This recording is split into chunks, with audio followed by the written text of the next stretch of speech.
ایک نئی تحقیق میں یہ بات سامنے آئی ہے کہ ہر ایک سگریٹ مجموعی طور پر سگریٹ پینے والے کی متوقع عمر میں تقریباً 20 منٹ کم کر دیتی ہے۔ سماجی، اقتصادی اور دیگر عوامل کا حساب کتاب کرنے کے بعد یونیورسٹی کالج لندن کے محققین نے تخمینہ لگایا کہ فی سگریٹ مرد کی متوقع زندگی کے 17 منٹ اور خواتین کے 22 منٹ کم کر دیتی ہے۔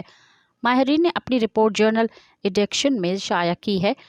مقالے کے مرکزی مصنف اور یونیورسٹی کے پرنسپل ریسرچ فیلو سارا جیکسن نے کہا کہ اس کا مطلب یہ ہے کہ اگر کوئی روزانہ 20 سگریٹ کا ایک پیکٹ پیتا ہے تو اس کا فی سگریٹ کے پیکٹ اس کی عمر میں تقریباً 7 گھنٹے کم کر دیتا ہے۔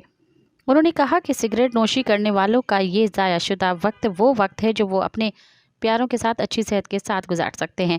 انہوں نے مزید کہا کہ تمباکو نوشی زندگی کے آخری دور میں منفی نتائج نہیں دکھاتی بلکہ یہ زندگی کے پورے دورانیے میں صحت مند پہلوؤں کو ختم کر دیتی ہے۔